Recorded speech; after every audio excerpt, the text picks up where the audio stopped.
Bayangkan ada momen dalam hidup ketika garis antara mimpi dan kenyataan terasa begitu tipis, seolah seseorang hanya perlu satu langkah sebelum dunia berubah selamanya.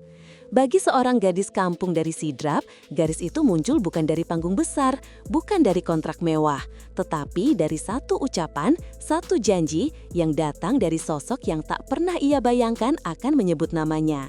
Janji itu bukan berasal dari orang sembarangan, itu datang dari Raja Dangdut Haji Rhoma Irama. Dan sejak kalimat itu melintas di dunia maya, seluruh perjalanan Shakira Sidrap tidak lagi berjalan seperti sebelumnya. Bukan sekedar berubah, tetapi bergeser menuju takdir yang jauh lebih besar dari yang pernah ia bayangkan. Namun, di balik euforia nasional, ada cerita yang tidak pernah sepenuhnya terlihat. Kisah tentang tekanan, keraguan, dan perang batin yang mulai mendidih justru sejak janji itu terucap.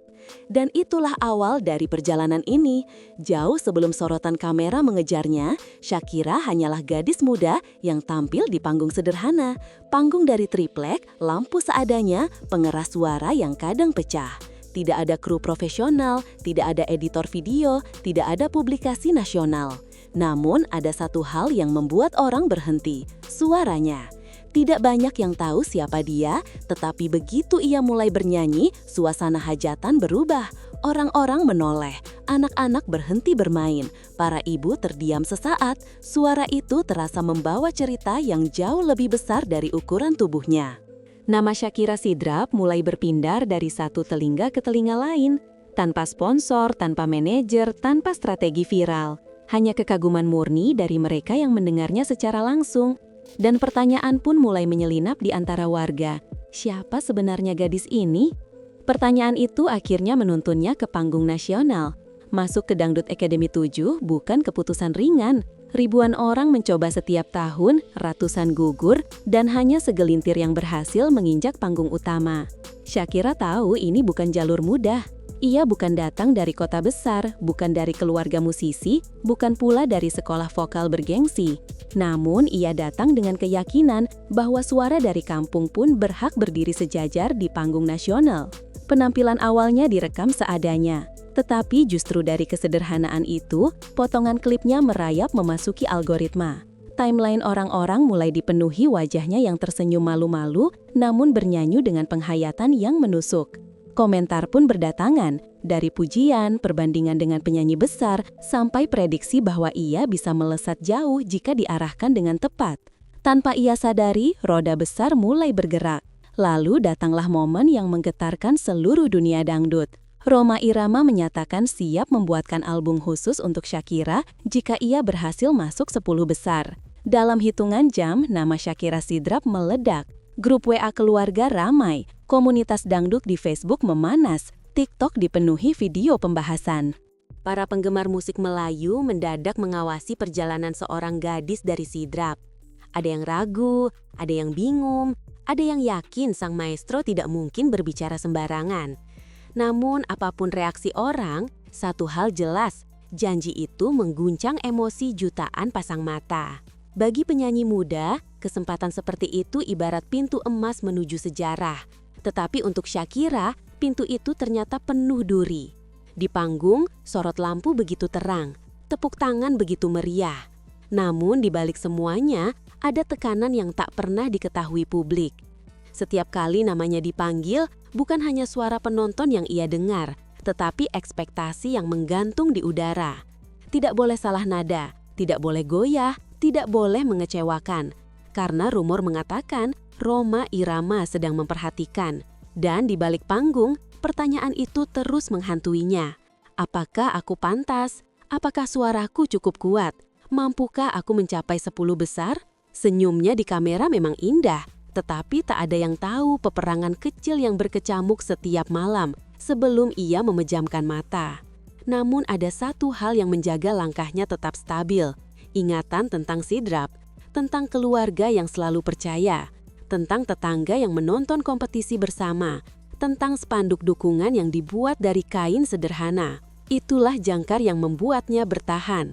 Dari sini, dunia digital mulai bekerja lebih agresif. Video Shakira berseliweran di TikTok. Ada edit slow motion, ada kompilasi transformasi penampilan, ada pula video reaksi dari berbagai kota. Fanbase bermunculan begitu cepat, seolah terbentuk secara alami. Dari warung kopi di Makassar hingga kafe kecil di Jakarta, nama Shakira terdengar akrab.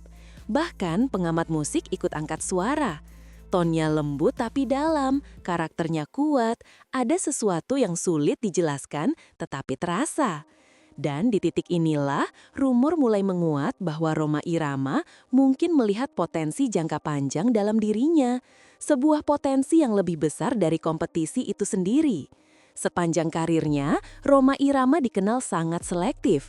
Ia tidak sembarangan menawarkan kerjasama, apalagi menjanjikan album.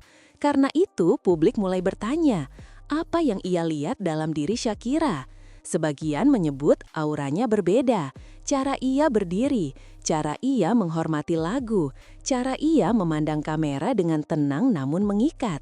Ada pula spekulasi bahwa sang maestro sedang mempersiapkan regenerasi dangdut, sebuah pencarian panjang untuk menemukan wajah baru yang bisa membawa genre ini melangkah ke era berikutnya. Dan entah kebetulan atau takdir, banyak yang merasakan bahwa Shakira memiliki elemen itu. Janji album terdengar seperti berkah, tetapi di baliknya ada tekanan yang hampir tidak terpikirkan. Jika ia berhasil menembus 10 besar, pintu menuju masa depan cemerlang terbuka lebar. Tetapi jika ia gagal, kesempatan itu bisa menghilang dalam sekejap. Bukan karena publik akan lupa, tetapi karena hatinya sendiri mungkin akan terus dihantui rasa andai saja. Bagi Shakira, ini bukan lagi soal kompetisi. Ini soal pembuktian. Pembuktian bahwa suara dari kampung pun bisa menjadi bagian dari sejarah dangdut Indonesia. Semakin mendekati babak 10 besar, tensi udara semakin menebal. Voting penonton terlihat sederhana, tetapi sesungguhnya menentukan arah hidup seseorang. Di rumah-rumah kecil Sidrap, keluarga dan tetangga berkumpul, memanjatkan doa. Di media sosial, pendukung menambah kecepatan kampanye. Sementara itu, Shakira kembali berhadapan dengan ketakutan yang ia sembunyikan rapat-rapat. Takut mengecewakan, takut gagal, takut kehilangan kesempatan terbesar dalam hidupnya. Namun, satu hal pasti, mundur bukan pilihan. Dan tibalah malam itu. Malam ketika seluruh perjalanan, doa, dan rasa takut bertemu dalam satu titik. Penonton mungkin hanya melihat acara musik biasa, tetapi bagi seorang gadis dari Sidrap, ini adalah momen yang mungkin mengubah arah hidupnya. Apapun hasilnya, satu hal jelas, ia telah membuat Indonesia memperhatikannya. Namun begitu pengumuman mendekat, dunia seolah menahan napas. Shakira Sidrap mungkin belum tahu kemana suara itu akan membawanya. Namun satu hal tidak terbantahkan, ia telah membuka pintu baru dalam dunia dangdut modern. Janji Rhoma Irama bukan sekedar tawaran album, itu simbol harapan, simbol regenerasi, dan simbol bahwa bakat sejati bisa lahir dari tempat paling sederhana sekalipun. Namun begitu pengumuman mendekat, dunia seolah menahan napas. Shakira Sidrap mungkin belum tahu kemana suara itu akan membawanya. Namun satu hal tidak terbantahkan, ia telah membuka pintu baru dalam dunia dangdut modern. Janji Rhoma Irama bukan sekedar tawaran album, itu simbol harapan, simbol regenerasi, dan simbol bahwa bakat sejati bisa lahir dari tempat paling sederhana sekalipun. Dan kisah ini masih bergerak, masih berubah, masih menunggu babak berikutnya. Karena di balik satu suara seorang gadis muda, ada ribuan mimpi yang ikut bergetar. Dan belum ada yang tahu bab apa yang akan ditulis setelah ini.